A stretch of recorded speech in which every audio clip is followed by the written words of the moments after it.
বাগেরহাটের বিখ্যাত ষাট গম্বুজ মসজিদ। আপনি কি জানেন ষাট গম্বুজ নাম হলেও এই মসজিদের গম্বুজ সংখ্যা আসলে কত? এই মসজিদের নির্মাতা কে? ষাট গম্বুজ মসজিদের পাথরগুলো কোথা থেকে আনা হয়েছিল?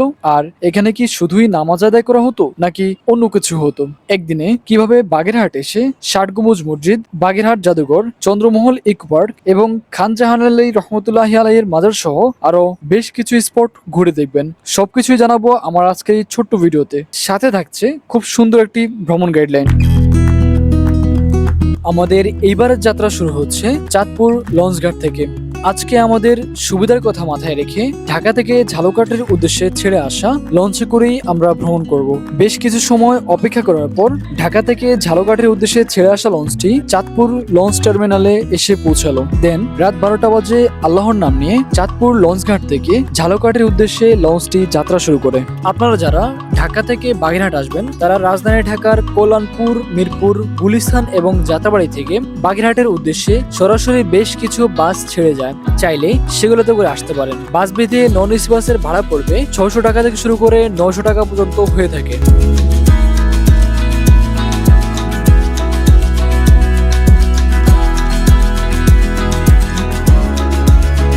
অন্ধকার রাতের আধার কেটে নদীর উপর ভাসতে ভাসতে সকালে সূর্যের আলো চোখের মধ্যে পড়ার মাত্রই চোখ মেলে দেখলাম আমরা এসে পৌঁছে গেলাম Jhalokathi launch terminal. Launch terminal থেকে আমরা হেঁটেই চলে যাই একটা লোকাল রেস্টুরেন্টে সকালে নাস্তা করার জন্য। সকালের নাস্তা আমরা জনপ্রতি 60 টাকা দিয়ে 2টা পরোটা, একটা ভাজি, একটা ডিম দিয়ে শেষ করি।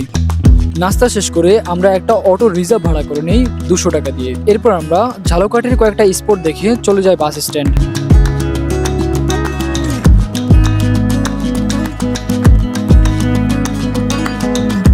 এরপর আমরা জনপ্রতি 150 টাকা দিয়ে সরাসরি চলে যাই বাগেরহাট ষাট গম্বুজ মসজিদ। যেতে সময় লাগে 2 ঘন্টা।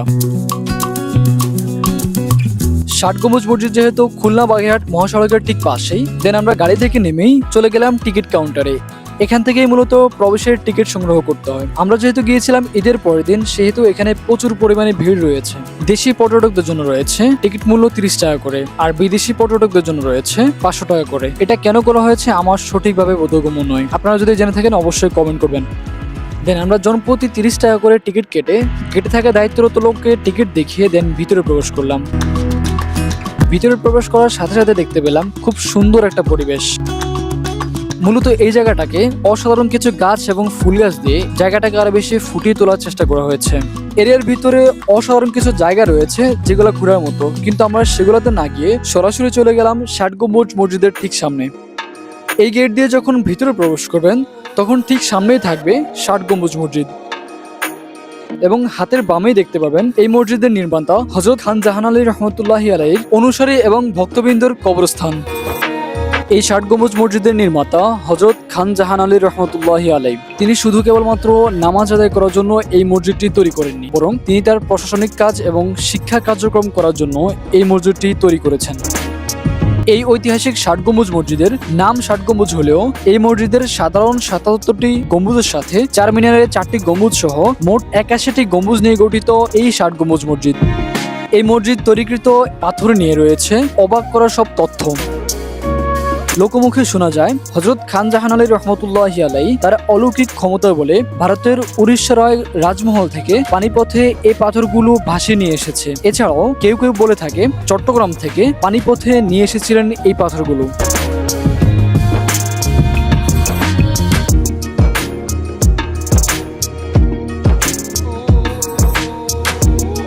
প্রতিদিন স্থানীয় মানুষের সাথে দূর দূরান্ত থেকে আগত পর্যটন কিংবা সাধারণ মানুষ এখানে আসে নামাজ আদায় করার জন্য। আপনারা এখানে আসলে এই মসজিদের চমৎকার ডিজাইন দেখে সত্যি মুগ্ধ হতে বাধ্য হবেন।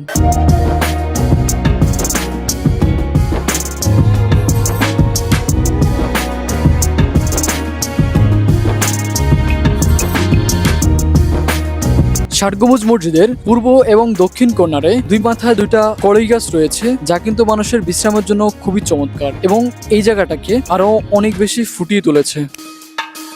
ষাট গম্বুজ মসজিদের পশ্চিম দিকে রয়েছে অনেক বড় একটা জায়গা জুড়ে বিশাল দিঘি। দিঘির ঠিক সামনেই কিন্তু দেওয়া আছে হযরত খান জাহান আলী রহমতুল্লাহি আলাইহির সংক্ষিপ্ত ইতিহাস। দিঘির দক্ষিণ পাড়ে রয়েছে বসার জন্য সব চমৎকার জায়গা। ৬০ গম্বুজ মসজিদ এবং দিঘি দেখে আমরা সরাসরি চলে গেলাম বাগেরহাট জাদুঘরে। জেনে রাখা ভালো, এখানে প্রবেশ করতে হলে আপনাকে কিন্তু আলাদা করে কোনো টিকিট লাগবে না। মেইন গেটে প্রবেশের সময় যে একটা টিকিট কেটেছেন সেই টিকিটের একটা অংশ আপনাকে দিয়ে দেওয়া হবে, সেটা এখানে শো করলেই আপনি এর ভিতরে প্রবেশ করতে পারবেন। ৬০ গম্বুজ মসজিদের ভিতরে যে মিউজিয়াম আছে সেই মিউজিয়ামের ভিতরে কিন্তু এখানে সুন্দর মতো ওনারা অনেক ডিটেলসে লিখে দেওয়া আছে, আপনারা চাইলে এটা কিন্তু পড়তে পারেন। আর এখানে ছোট্ট একটা ম্যাপ দেওয়া আছে, ইভেন এখানে ইন ডিটেলস অনেক সুন্দর মতো লিখে দেওয়া আছে সবকিছু। তো আপনারা চাইলে এটা পড়ে কিন্তু অনেক ইতিহাস জানতে পারবেন। এখানে ইংলিশে প্লাস বাংলাতে লিখে দেওয়া আছে। এখানে ইন্টারেস্টিং বিষয় হচ্ছে ৬০ গম্বুজ মসজিদের একটা সুন্দর আকৃতি এখানে তৈরি করে দেওয়া আছে, যা কিন্তু খুবই অসাধারণ একটা বিষয়, দেখতে কিন্তু খুবই চমৎকার। ভাই, আমরা তো ৬০ গম্বুজ মসজিদ দেখলাম।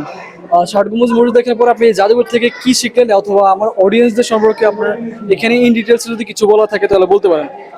আসলে আমরা ৬০ গম্বুজ মসজিদ ঘোরার পর বাগেরহাট সেন্ট্রাল যে মিউজিয়াম আছে সেখানে আসলাম। এখানে এসে দেখলাম যে আমাদের এই অঞ্চলটি মূলত দক্ষিণ অঞ্চলটি খুবই একটি ঐতিহাসিক সমৃদ্ধ অঞ্চল। এই অঞ্চলের প্রাচীনকালে খান জাহান আলী সহ অন্যান্য যারা এখানে ধর্ম প্রচারের জন্য এসেছেন তাদের ব্যবহৃত কিছু গুরুত্বপূর্ণ জিনিসপত্র আমরা এখানে দেখতে পেয়েছি। তার মধ্যে এখানে খুবই আশ্চর্যজনক ব্যাপার হলো এখন থেকে প্রায় ৫০০ বছর আগে ব্যবহৃত একটি তলোয়ার আমরা দেখতে পেয়েছি অক্ষত অবস্থায় আছে। এবং এছাড়াও আরেকটা গুরুত্বপূর্ণ আশ্চর্যজনক বিষয় হলো একটা শঙ্খের খোলক আমরা দেখতে পেয়েছি। শঙ্খ মানে হলো শামুক, এত বড় এবং বৃহত্তর একটি শামুক যে এরকম একটা স্থল অঞ্চলে এসে পাওয়া যাবে সেটা খুবই অস্বাভাবিক মনে হলো। হয়তো বা একটা সময় এখান দিয়ে সমুদ্রের প্রাণী প্রবাহিত হয়তো, যে কারণে হয়তো শঙ্খগুলো এখানে এসেছে। এছাড়াও প্রাচীনকালে ব্যবহৃত এমন অনেক প্রত্নতাত্ত্বিক জিনিস রয়েছে যা আমরা সচরাচর অন্যান্য জাদুঘর, ময়নামতি জাদুঘর কিংবা জাতীয় জাদুঘরে দেখতে পাই নাই। অর্থাৎ এই মিউজিয়ামের আলাদা একটি বিশেষ বৈশিষ্ট্য আছে এবং তার বিশেষ কারুকার্য খচিত এমন কিছু জিনিসপত্র আছে যেটা হয়তো ইতিহাসের জন্য খুবই বিরল একটা ঘটনা। ধন্যবাদ।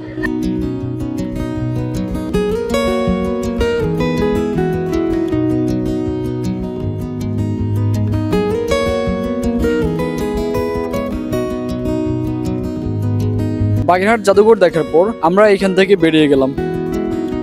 বাগেরহাট ৬০ গম্বুজ মসজিদের খুলনা বাগেরহাট মহাসড়কের অপোজিট পাশে রয়েছে অনেকগুলো লোকাল হোটেল। আপনারা চাইলে আমাদের মতো দুপুরের খাবার এখান থেকে সেরে নিতে পারেন। দুপুরের খাবারে আমরা ১৫০ টাকার একটা প্যাকেজ নিয়েছিলাম, যেখানে রয়েছে ভাত, ডাল, সামুদ্রিক মাছ এবং একটা ভাজি। দুপুরের খাবার শেষ করে জনপ্রতি ২০ টাকা দিয়ে লোকাল অটোতে করে আমরা সরাসরি চলে গেলাম হযরত খান জাহান আলী রহমতুল্লাহি আলাইহির মাজার শরীফে।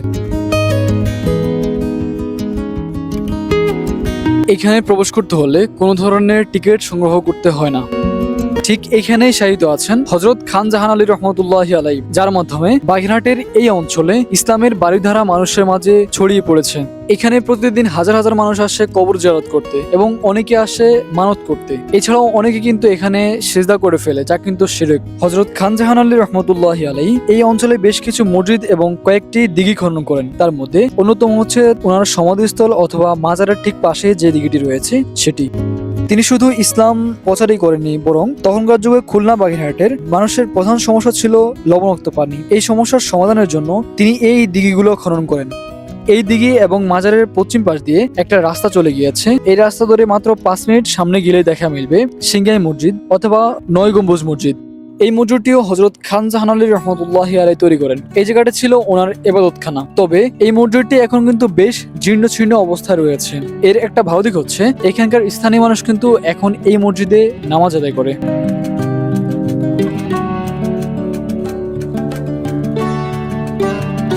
মসজিদটি দেখার পর আমরা জনপ্রতি ৩০ টাকা দিয়ে লোকাল অটোতে করে সরাসরি চলে গেলাম Chandramahal eco park. Chandramahal eco পার্কে প্রবেশ করতে হলে জনপ্রতি ৬০ টাকা করে টিকিট কাটতে হবে। টিকিট কেটে ভিতরে প্রবেশ করার পর দেখা মিলল খুব সুন্দর একটা পরিবেশ। এখানে রয়েছে বেশ কিছু পশু পাখি এবং ঐতিহাসিক প্রত্নতান্ত্রিক অনেক নিদর্শন।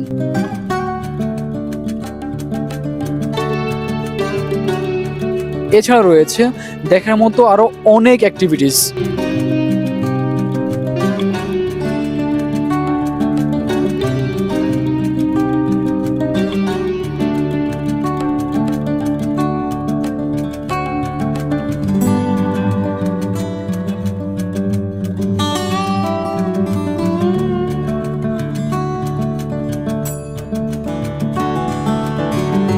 আপনাদের হাতে যদি আরো বেশ কিছু সময় থাকে তাহলে এগুলো ছাড়াও হযরত খান জাহান আলী রহমতুল্লাহি আলাইহির আরো বেশ কিছু মসজিদ রয়েছে, সেগুলো দেখতে পারেন। এছাড়াও বাগেরহাটের আরো বেশ কিছু স্পট ঘুরে দেখতে পারেন। আমাদের হাতে সময় স্বল্পতার কারণে আমরা সেই স্পটগুলো ঘুরে দেখতে পারিনি। আশা করি এই ভিডিওটি আপনাদের ভালো লেগেছে। যদি ভালো লেগে থাকে তাহলে অবশ্যই লাইক করবেন, কমেন্ট করবেন এন্ড সাবস্ক্রাইব করে আমার সাথে থাকবেন। আর যারা ফেসবুক পেজ থেকে দেখছেন অবশ্যই পেজটা ফলো করে রাখবেন।